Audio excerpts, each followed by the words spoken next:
हाँ तो स्टूडेंट्स, हमारा फिफ्थ क्वेश्चन है कि एक वृत्त जिसका व्यास 40 सेंटीमीटर है कि जीवा की लंबाई 20 सेंटीमीटर है, तो इसके संगत छोटे चाप की लंबाई ज्ञात कीजिए। क्वेश्चन में हमें दिया हुआ है कि एक वृत्त है, उसका जो डायामीटर है वो कितना है, ये यहाँ से लेके यहाँ तक कितना है, 40 सेंटीमीटर है। और इसके अलावा इसकी जीवा की लंबाई हमें दी हुई है, जीवा की लंबाई कितनी दी है, 20 सेंटीमीटर दी है। तो हमें क्या करना है, इसके संगत छोटे चाप की लंबाई ज्ञात करनी है। जैसे कि ये जीवा है, ये यहाँ से लेके यहाँ तक है। अगर हम एक वृत्त में जो जीवा डाल रहे हैं वो दो चाप बना रही है, यहाँ से लेके यहाँ तक एक चाप बन रहा है और यहाँ से लेके यहाँ तक एक चाप बन रहा है।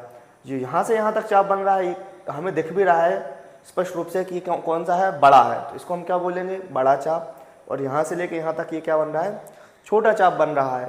तो हमें क्या करना है, छोटे चाप की जो है लंबाई ज्ञात करनी है। लेकिन कहाँ से कहाँ तक ज्ञात करना है हमें, यहाँ से यहाँ तक अपन को क्या करना है, इसे ज्ञात करना है। तो इसको सॉल्व करने के लिए हम क्या करेंगे कि जो जीवा और डायमीटर तो हमें दिया है, अब हम इस पर क्या करेंगे, दो त्रिज्याओं से हम इस जीवा को जोड़ देंगे। अगर किसी वृत्त का व्यास 40 सेंटीमीटर है तो त्रिज्याएं क्या रहेंगी, हमेशा व्यास से आधी रहेंगी। तो इसकी त्रिज्या ये कितनी हो जाएगी, 20 सेंटीमीटर, और ये भी कितनी हो जाएगी, 20 सेंटीमीटर। अब हमें इसकी लंबाई ज्ञात करनी है, तो यहाँ पर हम फिर से वही फॉर्मूला इस्तेमाल करेंगे, हमारा कौन सा, कोण बराबर चाप बटे त्रिज्या। यहाँ हमारे पास त्रिज्या है, हमें चाप की लंबाई ज्ञात करनी है, लेकिन हमारे पास कोण नहीं है। अब हम वो कोण कैसे ज्ञात करें। अगर आप इस डायग्राम को ध्यान से देखेंगे तो आपको दिखेगा कि यहाँ पर एक ट्राइंगल बन रहा है। क्या बन रहा है, त्रिभुज बन रहा है। त्रिभुज की कितनी भुजाएं दिख रही हैं, हमें तीनों भुजाएं दिख रही हैं, और तीनों भुजाओं की हमें लंबाई दिख रही है। कितनी कितनी दिख रही है, 20 सेंटीमीटर, 20 सेंटीमीटर, 20 सेंटीमीटर, यानी कि तीनों भुजाओं की लंबाई क्या है, बराबर है। यदि किसी त्रिभुज की तीनों भुजाओं की लंबाई बराबर होती है तो वह हमारा कौन सा त्रिभुज कहलाता है, वह हमारा कहलाता है समबाहु त्रिभुज। और समबाहु त्रिभुज का प्रत्येक कोण कितने डिग्री का होता है, 60 डिग्री का। तो यहाँ हम क्या लिखेंगे, यहाँ कितने डिग्री का एंगल बनेगा, 60 डिग्री का। यहाँ भी कितने डिग्री का एंगल बनेगा, 60 डिग्री का। और यहाँ भी कितने डिग्री का एंगल बनेगा, 60 डिग्री का। तीनों एंगल मिल गए हमें। अब हमें यहाँ हमारा जो फॉर्मूला होता है क्या, अगर हम इस क्वेश्चन को सॉल्व करने जाएँ, हमारा फॉर्मूला होता है कोण बराबर चाप बटे त्रिज्या। तो यहाँ हमें तीनों में से दो चीज़ें मिल गई, एक हमें कोण मिल गया, एक हमें चाप मिल गया, चाप हमें निकालना है, और एक हमें क्या मिल गई, त्रिज्या मिल गई। लेकिन हमने आपको अभी हमारे पिछले ही क्वेश्चन में सिखाया था कि जब भी हम ये वाला हमारा फॉर्मूला लगाते हैं तो हमें कोण किस में प्राप्त होता है, रेडियन में प्राप्त होता है। लेकिन यहाँ हम किस में लिख के रखे हैं, डिग्री में लिख के रखे हैं।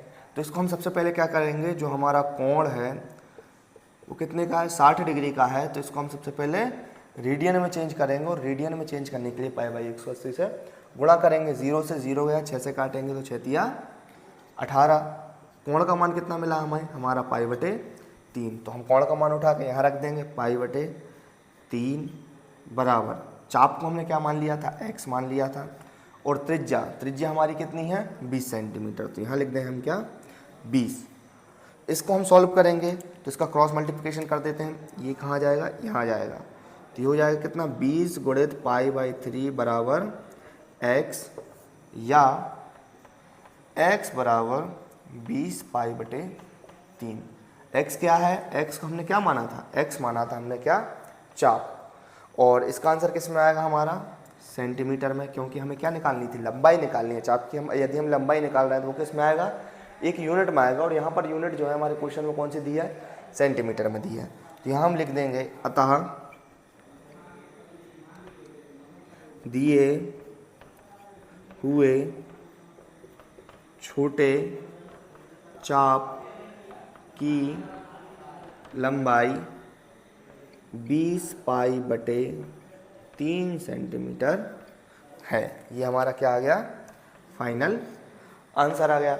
इसको नोट करिए, स्क्रीनशॉट लेना है स्क्रीनशॉट लीजिए, जैसे भी हो आपकी ये नोटबुक में होना चाहिए। स्क्रीनशॉट लीजिए।